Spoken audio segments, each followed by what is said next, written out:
I'm back. Live, sir. Good evening, everybody. I hope you'd had a very busy day. So we have some relief for you, as usual, in continuation of our educational series.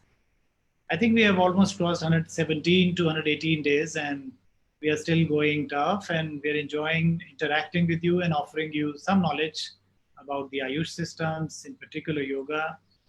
I hope you also recall yesterday's Dalai Lama's, His Holiness Dalai Lama's interactive session with some of the academicians.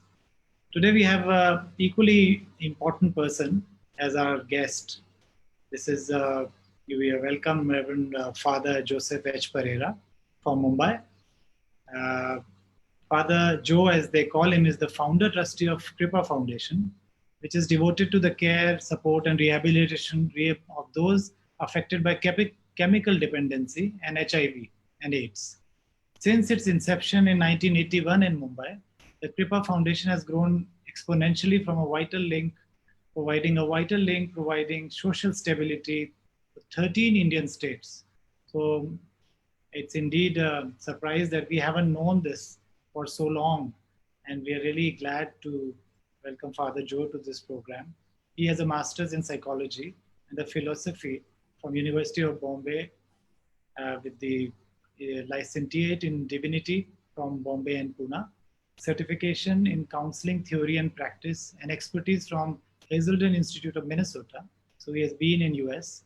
He has been involved in several decades as a yoga practitioner, first as a patient, then pupil, and then as a practitioner.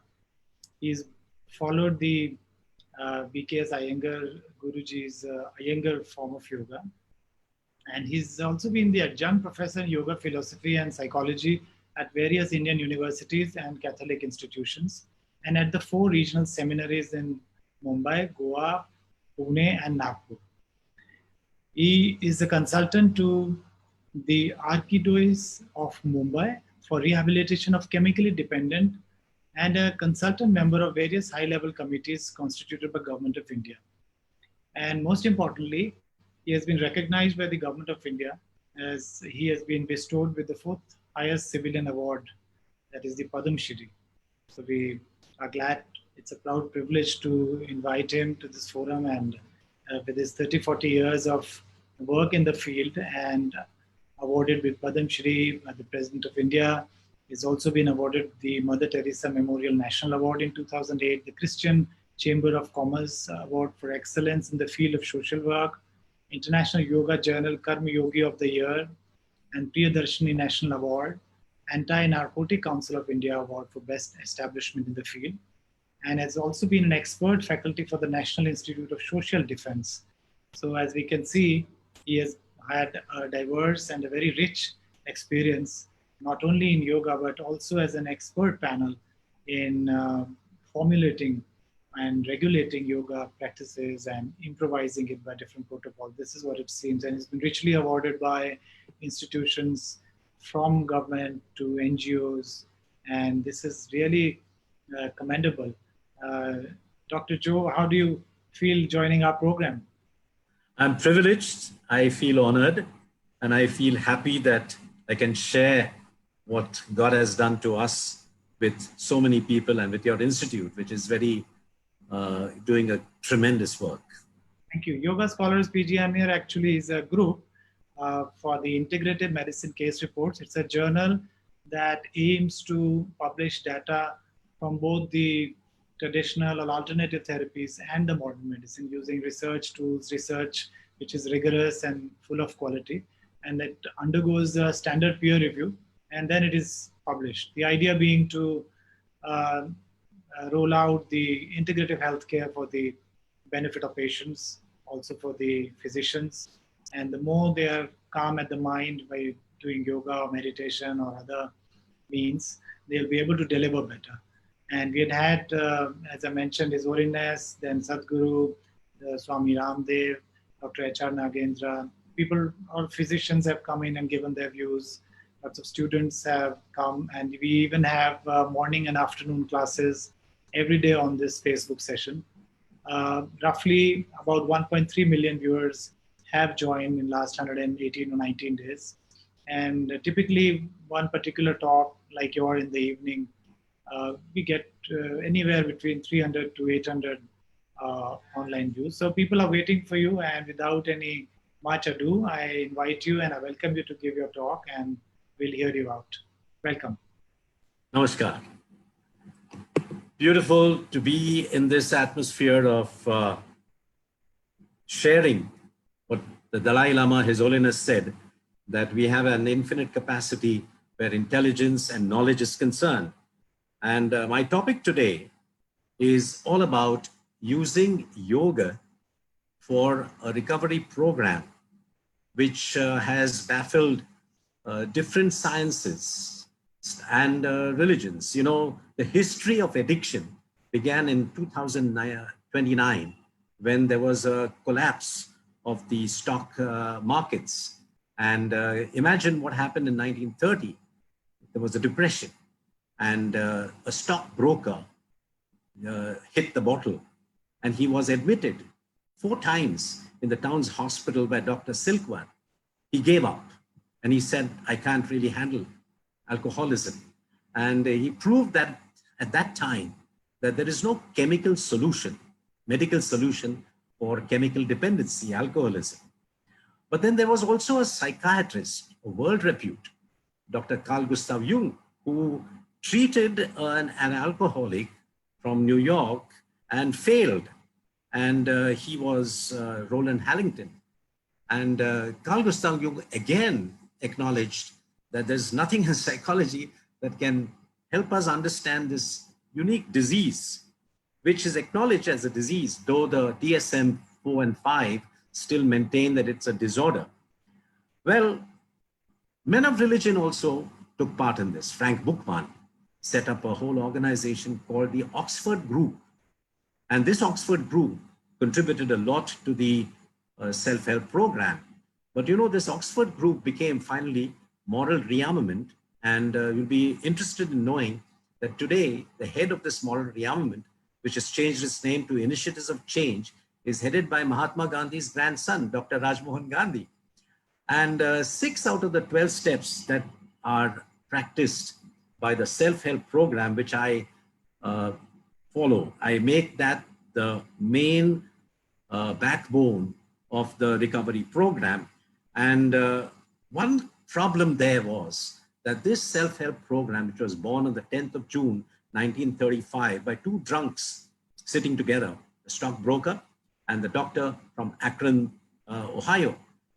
These 2 people showed the world that when 2 alcoholics sit together, the bottle gets neglected, and there is a unique power there, you know, which later on people realized that when mutual vulnerability is shared, it empowers the human being. And that is also Mother Teresa's formula, that you don't help out of your abundance, because then you trample on human dignity. But you help, you care, and you share your brokenness and pain. And in that sharing, you get empowered. And that is exactly what the Alcoholics Anonymous 12 steps do. And I use that as basically the structure within which I added Iyengar Yoga. And why? Because this program came from the West. The self-help program of the 12 steps had what is known as the psycho-spirituality, lot of psychology and spirituality in those 12-step programs. There's also a lot of psychosocial dimension, I-thou relationship, because an addict lives in a world with a population of 1 himself. And therefore, we are born for love. Love is an I-thou relationship. And therefore, if you don't get that, you take a substitute, which is an I-it relationship, which can be the chemical of your choice, alcohol, drugs, also sex, gambling, misuse of money. Today, a very, very extensive addiction is that of the internet and of pornography. And so all these come under manageability of addiction. And therefore, it is not a unidimensional approach. People who took unidimensional approach such as medicine or psychology or in religion, failed. But what happened when these 12-step programmers, these Alcoholics Anonymous people came together, Dr. Bob and Bill W., when they came together, they integrated the principles of medicine, because acknowledging that this is a disease. It's a no-cure disease, but it's treatable, like diabetes.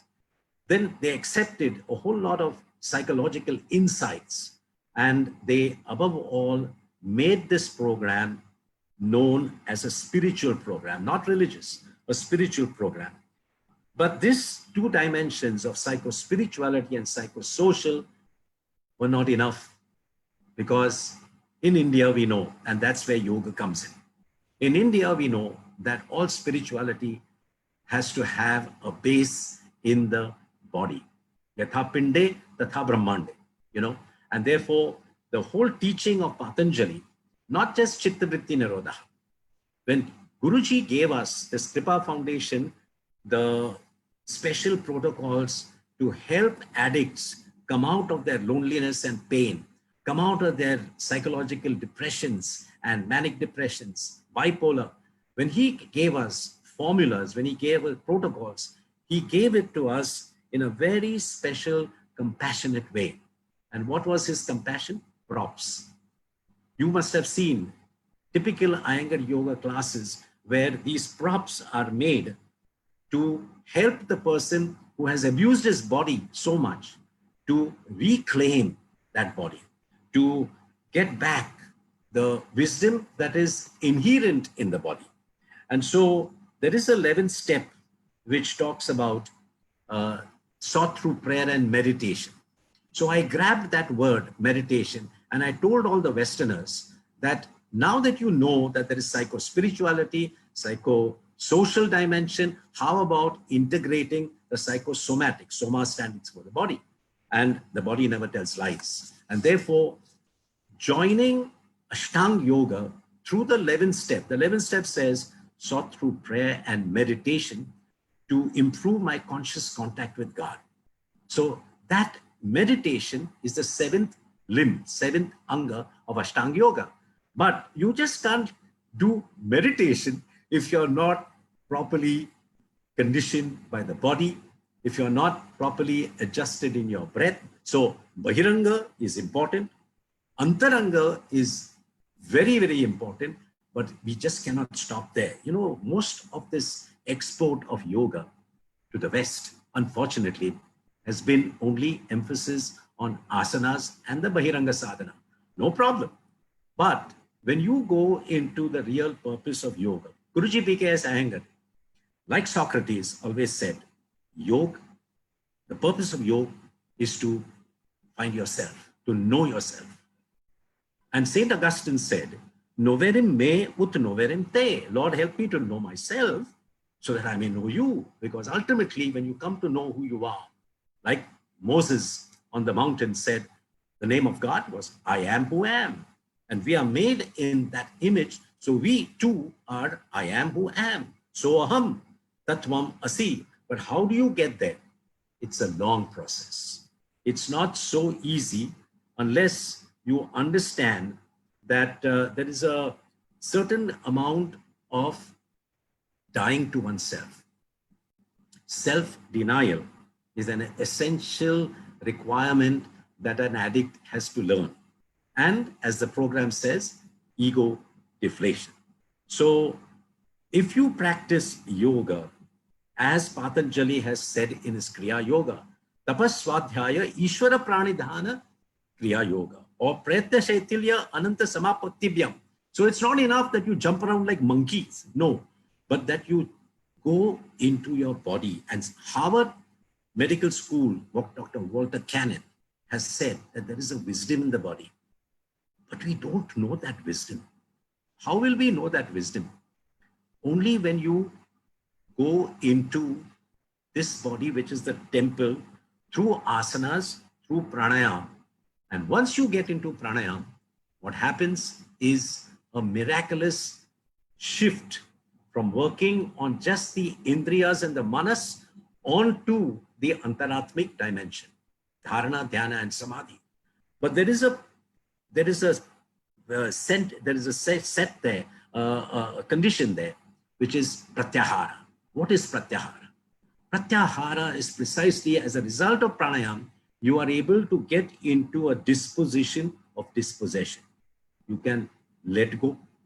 As Dalai Lama said, you can forgive, you can get into loving kindness. Why? Because then you go into dharana. Because then you come to where you really belong. You come to know thyself. And Western scientists today are affirming this particular yogic method of healing by saying that we go through 3 stages. The first stage is what Herbert Benson of the Harvard Medical says is relaxation response. Now, in every asana, there are 4 stages: Arambhavastha, Ghatavastha, Parichayavastha, and then Nishpatti Avastha, where human effort has to dovetail into God's grace. Now, when this happens, Harvard Medical School people are saying that you come to experience within you a sense of wellness, a sense of wellness. And they use the term remembered wellness. So in our cells, there is a memory, and that memory takes us deep into the fact that we are blessed, we are all right. You know, one of the most beautiful things in yoga discipline, when I come to the end of the meditation, I always tell people who are afflicted with addiction that you are not your body, you are not your breath, you are not your possessions, you are not your ailment, you are not even your addiction. You are, I am who I am. So once you get into that identity, then comes what is known as, by the Harvard physicians today, they are saying that there is such a thing as a faith factor. And that is what Dr. Sinzen Nihalvi talks about samadhi. See, in the continuum of life, one end is that we are so qualified, but we don't have enough challenge, so we get bored. And many of our youth who are getting into addiction are coming from that extreme of the continuum of life. They are bored, they are so highly qualified, but they do not have the opportunity to use their talent. The other extreme is stress. They find themselves inadequate and they cannot cope with life, so they are stressed. Now, when you come to practice yoga, you come to that stage. Tato dvandva na abhighata. So I can face the opposites beautifully. And in the lockdown particularly, this is essential because that brings us to the shift of the locus of control. You know, as long as I am addicted, the locus of control is my ego. And that is why in the 12-step program, they call it ego deflation. Once you have that ego deflation and change the locus of control from the ego onto the self, what I call it, the antaryamin, the God of your understanding within you, then you are a different person. You no more operate from the periphery, but you operate from the center. And when that happens, then you get what is known as the NO effect. Cellular biologists are calling that effect what is known as the blissful brain, nitric oxide effect. And Patanjali called it the Anandamaya Kosha. We have a right to that, but we have lost it. The tragedy is that we have lived away from ourselves. And therefore, when you practice yoga, you come to yourself. And when you come to yourself and heal yourself, the whole world is a beautiful place. Yatha pinde, tatha brahmande. And therefore, I recommend people to really never lose hope. No matter what your conditions are, all our ailments are related to some kind of addiction. You know, I always tell people it's a dubious luxury to think that you are not an addict. Whatever we have done because we have had an addictive energy. Now that addictive energy, if it goes downwards, it goes towards self-gratification. But God has given us 2 bandhas, the Mula Bandha and the Uddiyana Bandha, that sends the energy, the Kundalini, upwards towards the heart. And there is a second energy, which is the energy of intelligence, which is mostly in the brain, the frontal brain, and you make that Agnya Chakra oriented towards the Anahata Chakra, both meeting in the heart. And that is what all the mystics, whether they are Western or whether they are Eastern, talk about. The best form of prayer, pure prayer, is the prayer of the heart. All this, when a recovering addict begins to experience, to taste, you see, here we don't have to convince them with their left brain. No, you just have to make them go through an experience. Yoga sadhana is a practice that brings us home. We have wandered like the prodigals, but when we come home, we discover that life is beautiful. Above all, we are blessed, and God has not made us addicts. Well, the only addiction God has given us is a thirst for love. Our hearts are made for you, O Lord, and they are restless till they rest in you. And so this whole program of recovery is called a spiritual program where you come home and you encounter the self. This, in brief, is Kripa Foundation Iyengar Yoga. In 2006, when we completed 25 years, Guruji B.K.S. Iyengar gifted us with this very special protocols that help people to come out from desperation, from despair, and into the love of life. So I'm very happy that I've shared a few concepts of our recovery program, and I would like people to put forth any kind of questions if they are in any state of seeking this beautiful wisdom of India for recovery of addiction, which is the largest problem today in the world. Thank you. Thank you, thank you, Father Joe, for a very energetic and passionate advocacy for yoga, explaining the Ashtanga Yoga so nicely, and you recited so well. Well, I had lots of comments and what they say, thumbs up and hearts, and just missing the kisses. That's it, and everything else. So some of them are really willing to and actually waiting to hear you chant. I was thinking chant. Well, the Vinoba Bhave put together, Vinoba Bhave put together the Namavali. Have you heard that? It's a beautiful, it includes all religions. So maybe at the end I could chant that. But before that, if you would like to ask some questions.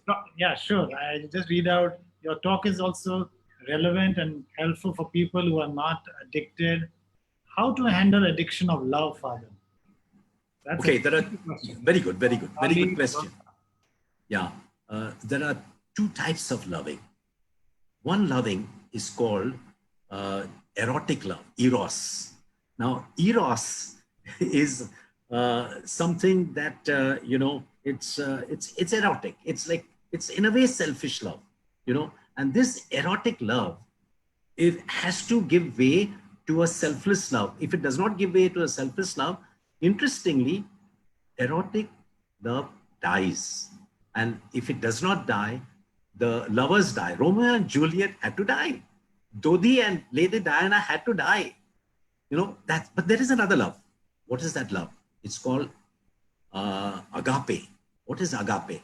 Agape is greater love than this no one had, than to lay down one's life for one's loved ones. Whenever there is this selfless love, it is infinite. And that is what comes through yoga, because you just get away from all kinds of self-gratification, and you learn that the paradox is to die. It's only when you die, when you forgive, that you experience life and you experience the joy of living. Thank you. You are quite popular. People saying, Father, it's always so inspiring to listen to you. Others asking if this will be recorded. Yes, viewers, this is all recorded. You can come back. We'll see 350 archives. So hit on the latest one by the evening and we are done, and then you can look at it. Then another saying, would love to listen to him chant. Another saying, so clear, so refreshing. Namaskar, Father Joe. Nice to hear you, different perspectives and learning. Thanks. And namaskar, namaskar. Then namaskar, namaskar. Lots of thank you so much. And these are the questions that are coming up. So Prashant, you seem also very happy. You want to ask a question to Father Yes, Joe? sir. Go ahead.